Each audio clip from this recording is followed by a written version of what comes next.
All right, ladies and gentlemen, welcome back to Baldur's Gate 3. Thank you for taking the time out of your schedule to join me today. We are deeper inside the Goblin Fortress that they took over. In the last video, we had an epic fight where I called every character Astarian multiple times. Sorry about that. We cleared out all the goblins in here, and we know of a druid, the leader of the druids, still locked away in the Goblin Fortress somewhere. We have not long rested, but we could do a short rest here.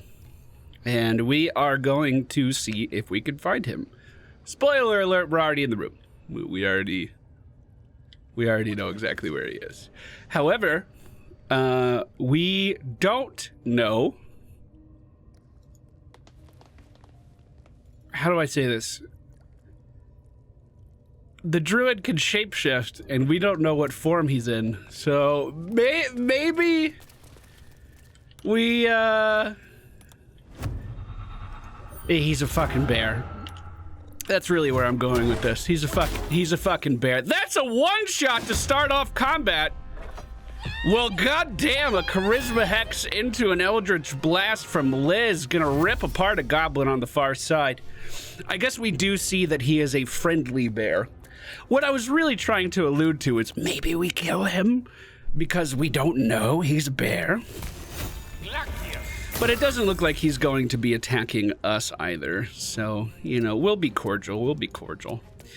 We do start off with a ray of frost from Gale onto one of these little goblins that was making their way up the stairs, leaving ice underneath their feet. And as we do this, the bear on the far end of the chamber begins to roar.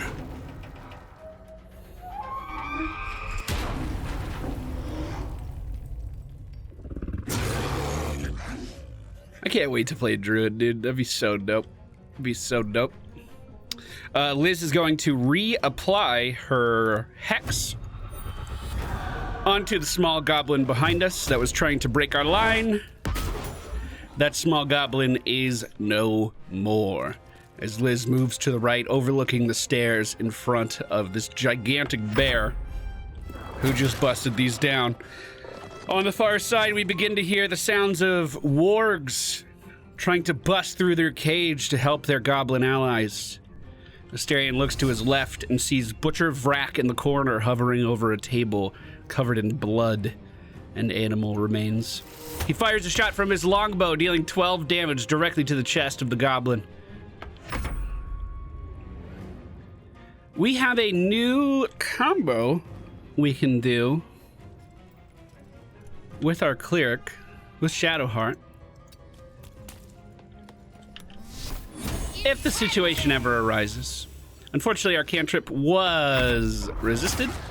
More damage being done against the bars in the far room.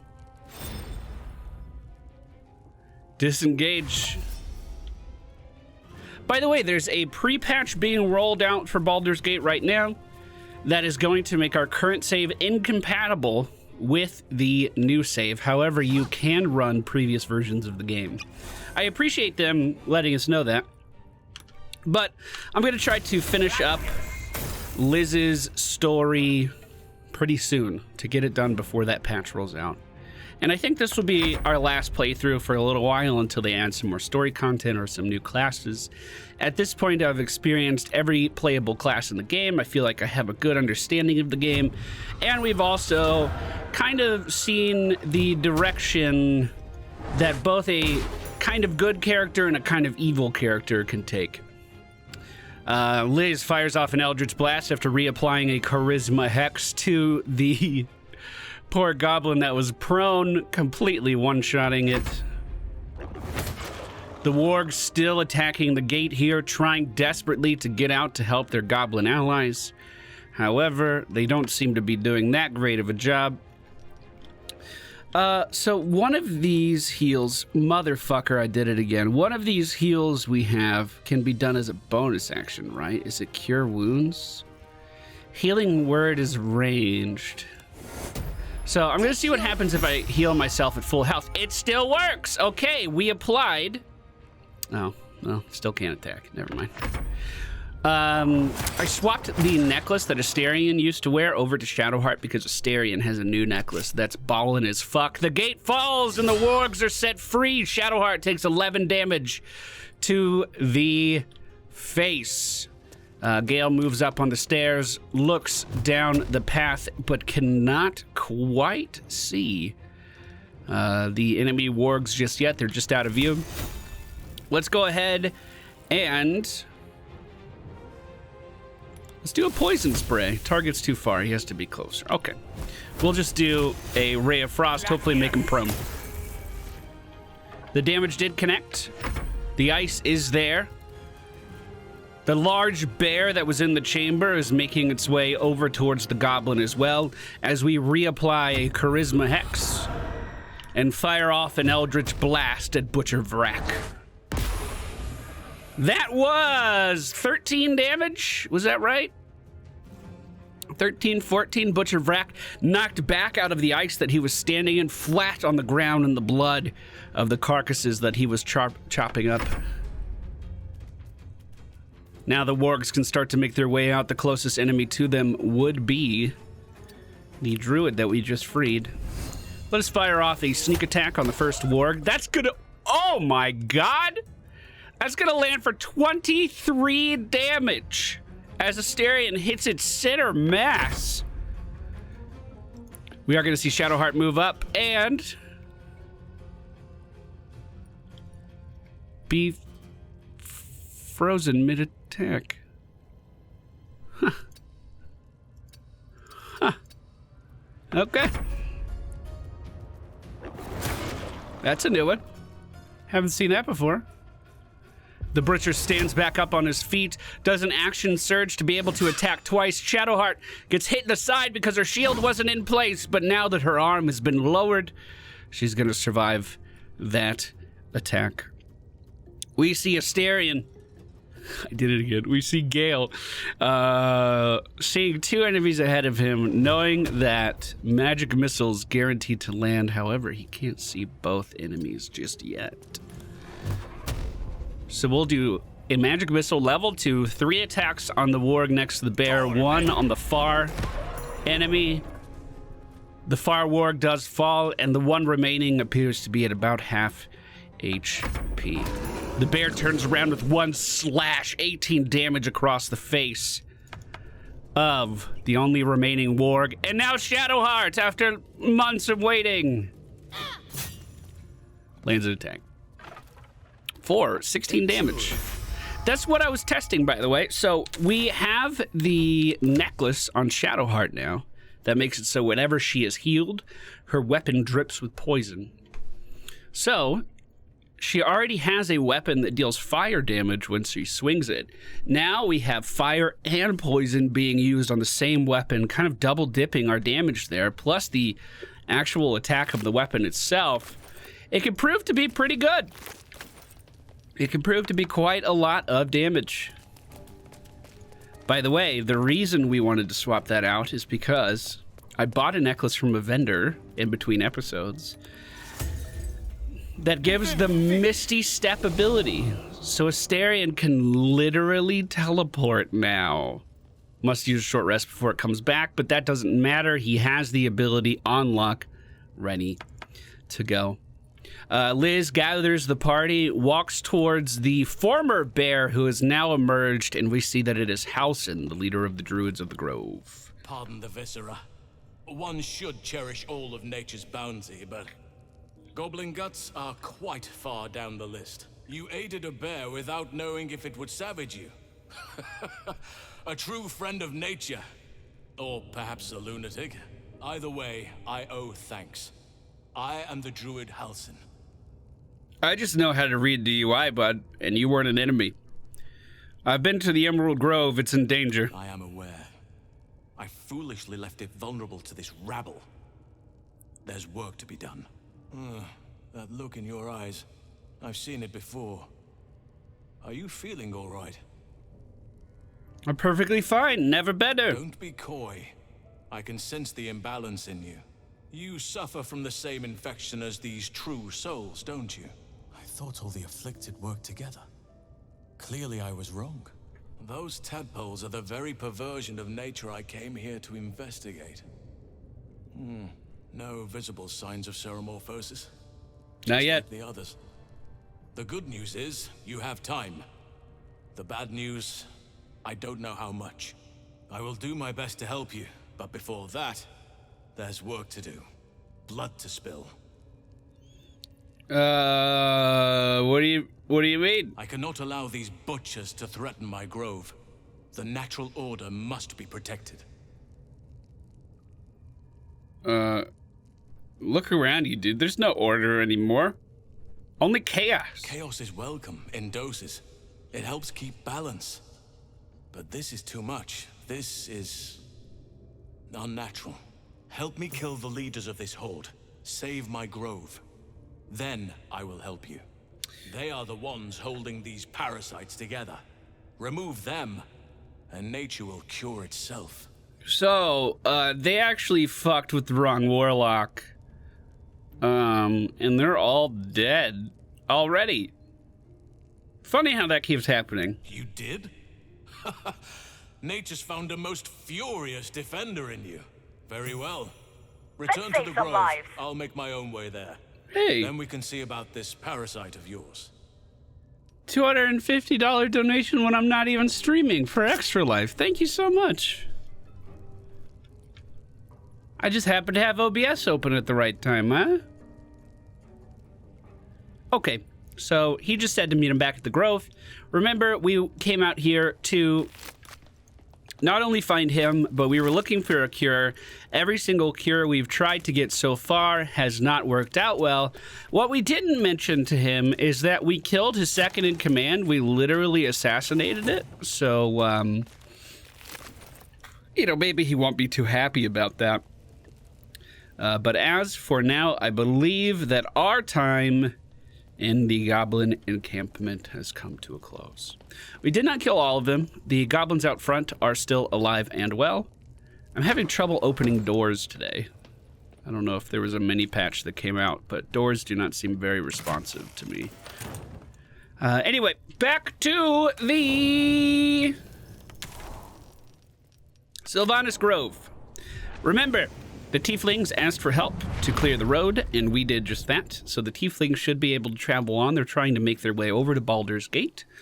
We also took the ritual thing over there, didn't we? So, yeah, they definitely weren't closing this place off. They definitely weren't doing that. Looks like Halsin's right up at the front, ready to greet us. With the leadership dead, no attack will be mounted on the grove. I am in your debt, my friend. I acted to save my kin, not this place. And yet save it you did. I am grateful, no matter what your motivations. What about my little problem? Soon. First, I must set matters to rights in the grove. And you should celebrate your victory. After being dormant for so long, your infection is unlikely to produce new symptoms spontaneously. Tomorrow morning, we shall discuss what is to come. Very well, very well, very well. Where is the leader of the tieflings? He's up on the wall. Zevlor! Hello, friend. A scout just reported. The goblins' leadership has been decimated. We might escape this place yet, and I hear you are the one to thank. I'm grateful. I took a collection from all of us. It isn't much, but you've earned it. Thank you. It's not enough, but it's all we have. You must be eager to get moving again. We have put our lives on hold long enough. Just a little longer now, thankfully. But perhaps we need not speak of farewells. We'll join your camp tonight to celebrate if you'll have us. My people are ready to leave when you are. Yeah, let's go. Excellent. Lead the way. I think I agreed to let him come to the camp. I didn't necessarily mean to, but, you know, they're more than welcome. We're leaving. Now! It's just a pit stop. We don't want them to stay too long. We're gonna head back to camp, end our day off. Hey, I hope they don't judge the bones in the bone pile. You hear the sound of a celebration in full swing. I hope you'll pardon them. They meant to wait for you. But it's been some time since they've had cause to celebrate. I'm glad to see they haven't forgotten how. Will you join them?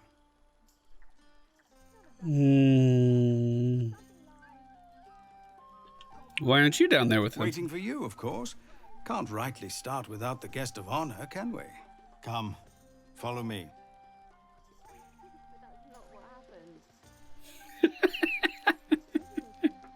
I hope you will forgive the pageantry, a custom we developed in Avernus. The sky there is utterly black. We took to filling it with stars of our own, to think of better nights in brighter places. I don't know what I'm supposed to be looking at. Everyone's just kind of standing around idly. This is my kind of party.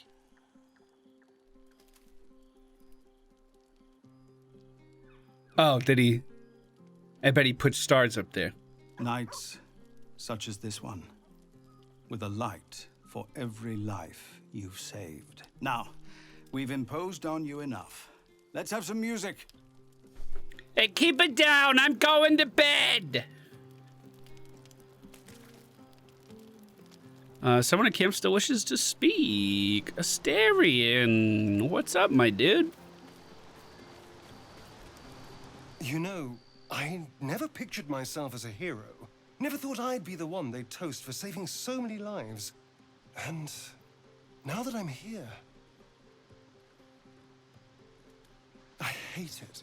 This is awful. Saving lives is awful? We killed some goblins to save some tieflings.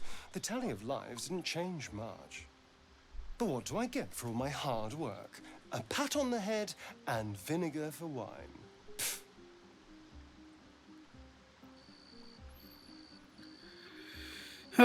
True. You know, the goblins would have thrown a wilder party. I'm just looking for a little more excitement. A little more fun.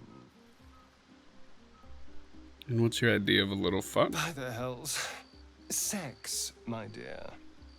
A night of passion. Let's wait until things quieten down. Once the others are asleep, we'll find each other. That's a big no from me. On second thoughts, maybe not. Never listen to your second thoughts. They always spoil the fun.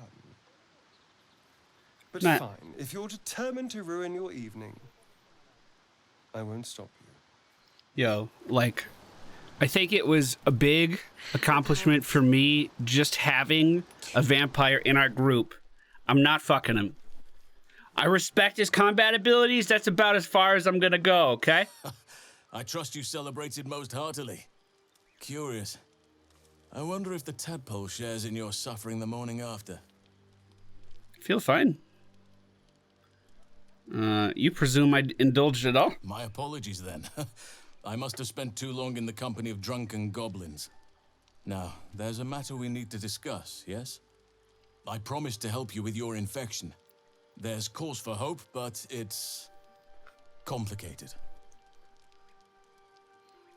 Isn't everything. Go on. Some form of magic is arresting the ceremorphosis process, while still granting you certain benefits. Your ability to read each other's thoughts, for instance. How'd you know about that?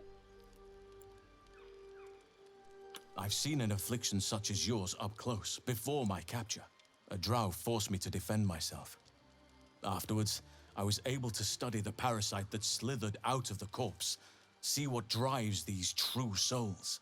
I had no idea anyone beyond their ranks was infected. You have my sincere sympathies.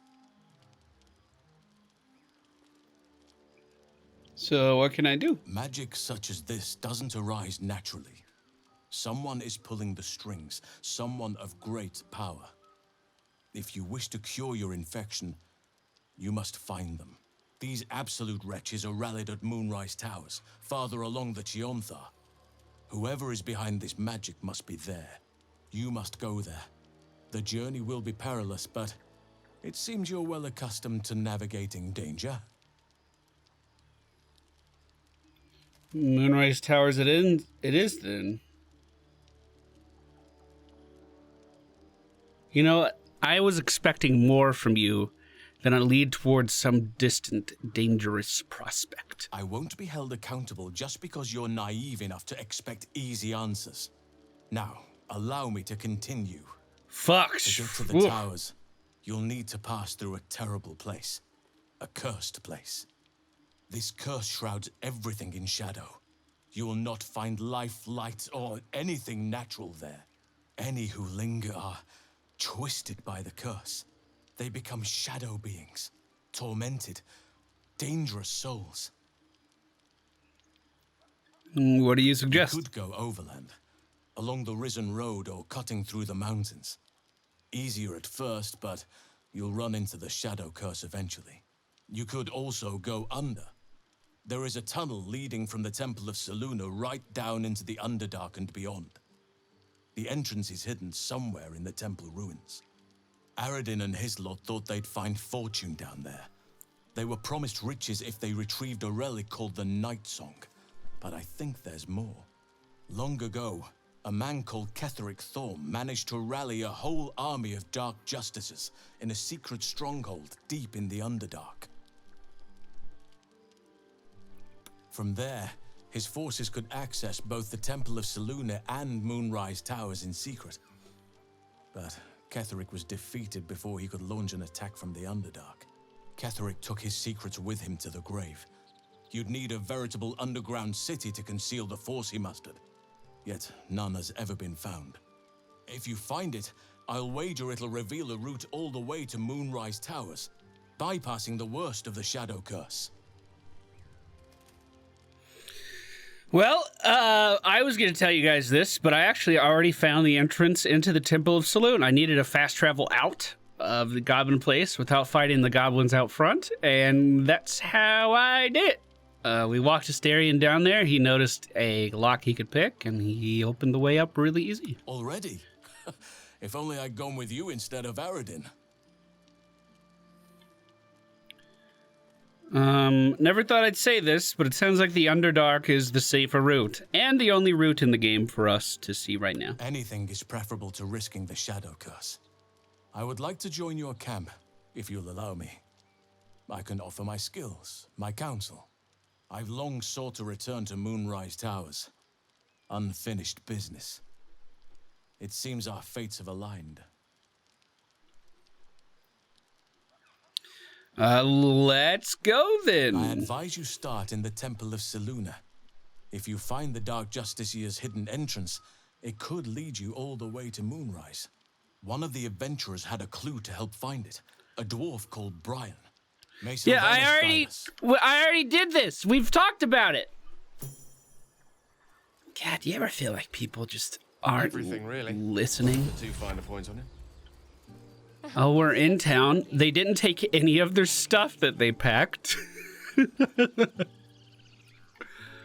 But all the tieflings are gone. I don't see any druids down there either. And the head druid just left. If I cared more, I may have asked how they were going to take care of this place. But I'll show you how we got in here just in case you were following along at home. It's very easy. There is a puzzle to do, but you could just skip the puzzle, which I've reliably been able to do throughout our 2 playthroughs. Wait, is this how you get back up? Oh yeah, the ladder. So this is connected to the room that it's right through here, where the priestess gut took us. There's a lock on the right side. You can perceive it potentially. If not, there are clues inside of the temple to help you solve the puzzle. I won't give that much away. Next episode, we begin in the Underdark, a place that completely shoot up Sam and spit him and his entire party out. Will Liz and her companions have a better time? Find out next time. Nailed it.